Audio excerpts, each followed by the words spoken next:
What is up, guys? Alex from Lakey Wargames here, and welcome to today's video. Today we're going to be talking about the Scinari Enligthener and discussing if she is overpowered or whether she's okay.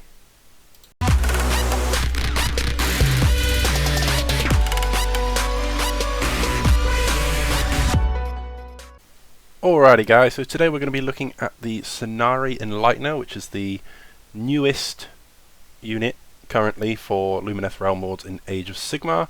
And just before we get into the dive of it, this isn't going to be like a full deep dive Tactica like you guys will be used to with my old NIGHTHAUNT videos. It's just a brief little discussion today, because when this unit came out and I finally got to look over the War Scroll, oh boy, I saw a lot of things come out on the internet. Unfortunately, my Arcane Cataclysm box was delayed, so I only got it the last few days. And I saw the War Scroll ahead of time online when everyone had theirs, and the rules came out and it was on the Age of Sigmar app. And for me, this badass wizard is just like auto-include. I was just like, she's straight in all of my lists. Obviously, a little disclaimer as well is we're still waiting on the new Lumineth Realm Lords Battle Tome to be released.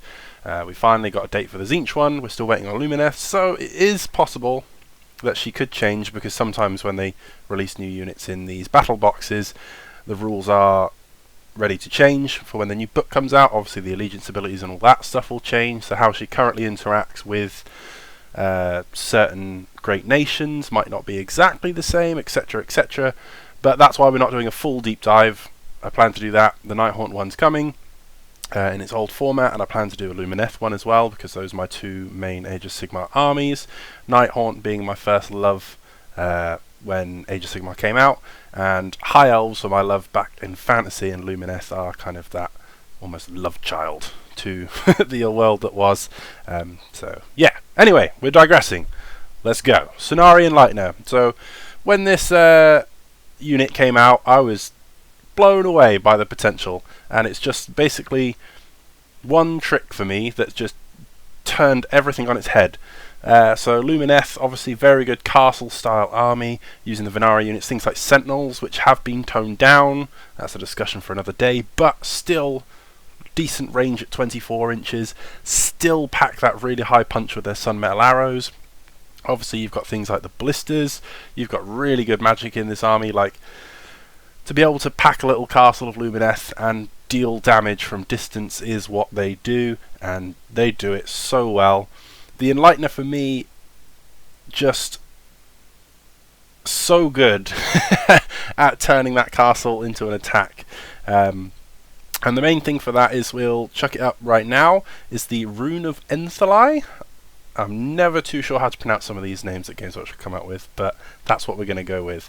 So the rune ability is the once per turn, if this unit successfully casts a spell from the Lore of Hysh, and that spell is not unbound, you roll a dice after the effect of that spell has been resolved, and on a 3+, you immediately resolve the effect of that spell for a second time. So this to me, straight away in my brain, just went to Speed of Hysh. Now there are a lot of things in the Lumineth army that's already ridiculously fast, things like the Foxes and the Roos, which are the Wind Spirits, for you guys that aren't maybe big on the terminology for Realm Lords. The Foxes are the big Wind Spirits, and Severus being the named character, and the Roos are the Wind Chargers, because they look like they're on little kangaroos. And they're already like ridiculously fast. Things like Dawn Riders, like a nice 14-inch movement. You cast Speed of Hysh, which is a really low casting value of like 5, I think, off the top of my head. And then you can just, that spell is just double move. So you can turn your cavalry, like your Dawn Riders, into a 28 movement unit. You know, Foxes are like movement 24, they become 48.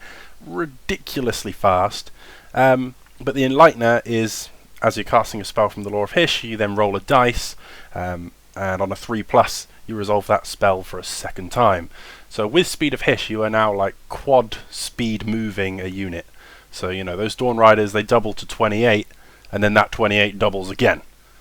Same with the Foxes double from 24 to 48, and then that 48 doubles. Like, they'll be moving onto a different table at this point. It's crazy. But the main thing I'm thinking about that is not for the fast units, because why would we need to be able to move them at some absolute crazy warp speed. Of course, there are times in a game where this might crop up, and you might want to be able to move 1,000 inches in a turn. Why not? But what I'm thinking is the Scinari Enlightener, she opens up the castle. Anyone who's played Age of Sigmar from like way back in the day, you might remember the Bloodletter Bomb. And that was a tactic. It was Sal the Faithless, which was a Forge World, Slaves to Darkness wizard. People used to put him in Khorne armies, which it was a big debate because, you know, the lore Khorne absolutely hates magic, but his spell was just like be able to pick up a unit and just put it like, I can't even remember it off the top of my head, it was like 6 inches away or something silly. You could basically just pick up a unit, put it right next to an enemy unit, and then just make the charge like auto. Because this was back before a lot of things had to be like 9 inches away when they teleported or anything like that. And Sal could just pick up 30 bloodletters. Your Khorne army would just buff them to crazy. You would use the guy with the whip to like frenzy them. You put some prayers on them. You drop 30 bloodletters next to someone. They've got like the Bloodthirster command ability on them, and they just absolutely chop things apart. For me, the Scinari Enlightener basically lets Lumineth do that as things are currently at. For example, if you were to take a big unit of like 20 or 30 Wardens, you empower their Sun Metal weapons. Obviously, they've already got a 3-inch reach, 30 Wardens. Easily get all their spear attacks in. They can reach over like small screens or things if characters are stood toe to toe with their own unit and it's only like a single line of guys, all that kind of good stuff. You know, you can Mystic Shield up your Wardens.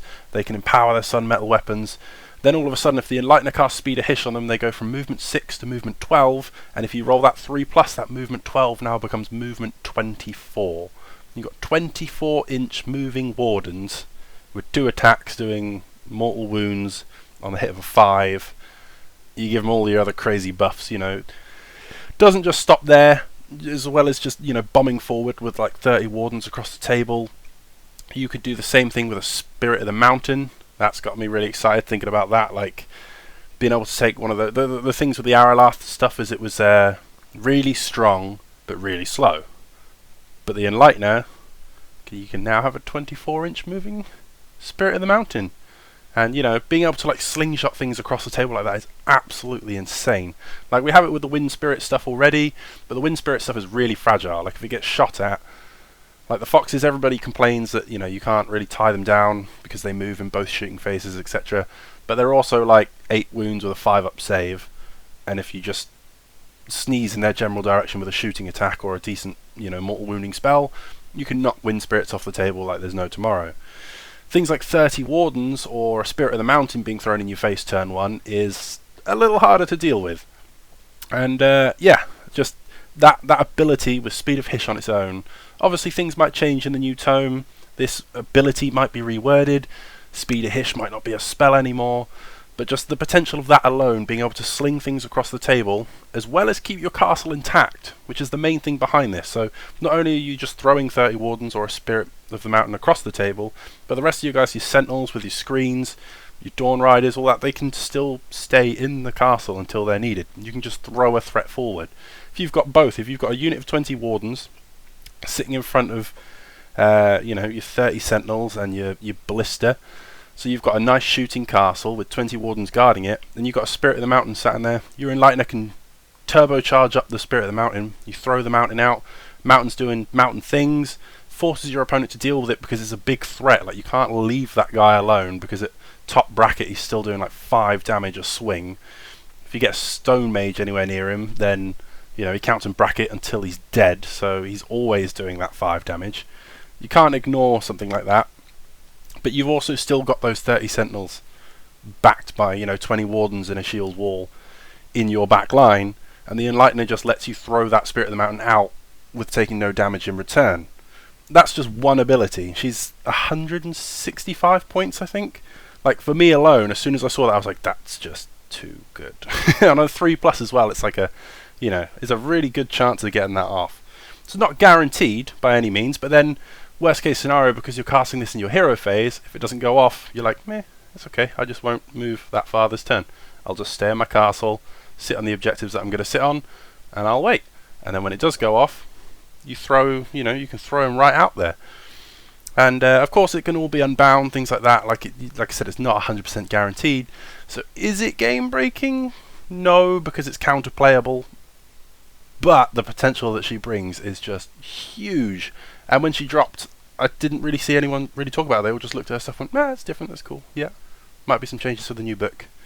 Maybe that's because we are waiting for the new book, and you know, we got to wait to see if this sticks. But if she stays as she is and the spell lore stays as it is, oh boy, I'm going to have an Enlightener in every list. Just for this alone. You combine that with the fact that she's also a 2-cast wizard, which is something Lumineth really lack. Outside of Techless, your ability to have multi-cast wizards is kind of doo-doo. We don't really have a lot of those. So not only is she throwing out Speed of Hish, turbocharging up whatever unit you want, throwing things out, being able to bomb the enemy front line, then she can do something else. She can potentially do the combo on her own. You know, she can put Mystic Shield on a bunch of Sentinels, on a bunch of Wardens.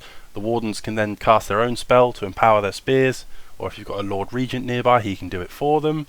And then, as well as have the Mystic Shield, she can then turbo them up, things like that. Like, she can do a lot. But she also has the new Deep Thinker's ability, which is something that a lot of people think Scinari wizards are going to get in general.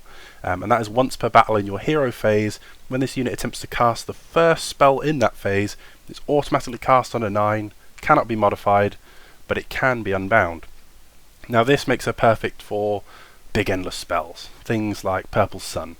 If you've got a Purple Sun in your list, not only is she turbocharging that Spirit of the Mountain to be able to bomb across the field, she just gets to cast Purple Sun on a 9. Just absolutely phenomenal. And I think that's just so underrated, like to be able to do that combination for 165 points. It's just, I don't know, I just think she's really, really, really strong, and I haven't seen anyone talking about it, which is why I wanted to bring this video out and see what you guys thought. So she's a 2-cast wizard. You know, she can turbocharge Mountain Cow up to 24-inch movement, or a massive unit of Wardens. She can slingshot things across the table. She can auto-cast a spell on a 9. It is only once per battle, but things like a Purple Sun, a lot of the time you only need to get them out that once in that, you know, that really critical time, and it can change the whole game on its head.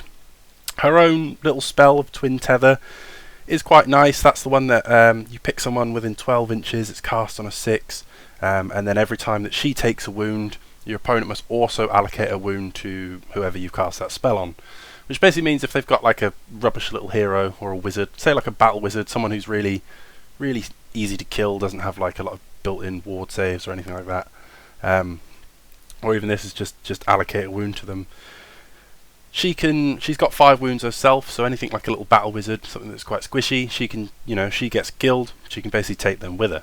So it's like, not only is she bombing units towards your opponent, but she can just, within getting killed herself, she can take someone with her. So it just seems almost too good to be true for me. 2-cast wizard, you know, she can change the game, she can make you play really aggressive while staying in your defensive castle. She can automatically cast big endless spell like Purple Sun, and she can essentially, you know, kill enemy heroes while she gets killed herself. So it's like, if you do lose her, then you make the enemy paying for it. And on top of all of that, the Crescent Staff, the shooting attack, which nobody really likes, it's 18 inches, it's D6 attacks, 3s and 3s, -1, 1 damage. It's not going to kill anything massive on its own, but say you've just fired your 30 Sentinels in the shooting phase into, I don't know, a massive threat, something like a Great Unclean One or a Gargant, something like that, and it's got 1 wound left. She just has that perfect chip damage at a decent range. 18 inches is really decent range for a shooting attack. And just to be able to just plink off that 1 last wound is just great. Or if there's that screen, you tried, I don't know, clearing a screen, and you just need to get rid of that 1 last model, something like that. She's really, really good for just doing things like that. To me, she's very versatile, very strong. The magics, the Deep Thinker's ability, combined with that rune ability, to be able to just use Speed of Hish. There's a lot more to go for her, and I'll do a deep dive once the big battle tome drops and we've got the final rules. We've got all the temples, things like that.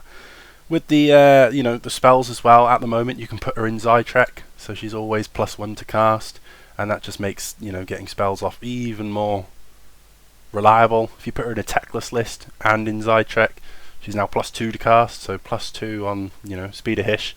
you're getting it off on anything but a double 1, essentially. Then you put in here the terrain piece for re-rolling of a spell, and then you've just got to make that 3+, which is a very, very good odds in my book, especially for something that, like I said, because you're doing it in the hero phase before you move. If it doesn't go off, you can just stay in your original plan, stay in the original castle, and not have to worry about it. But what do you guys think? What do you think of the Scinari Enlightener? Whether you play Lumineth or you play against Lumineth, do you think it's good? Do you think it's bad? Do you think, maybe she's too strong? Because, I haven't seen a lot about her, but when I read a War Scroll, like I said, maybe everyone's just waiting for that new book, but I've seen a lot of people talk about her, and not very good impressions, but I think for 165 points, she's got a lot of tools in the toolbox, and I'm very excited to see the new book drop, see what spells, see what support comes out with her, see what happens to all the units that she can do this to, and we go from there. So thank you very much for watching, guys. Hope you enjoy the rest of your day, and happy wargaming.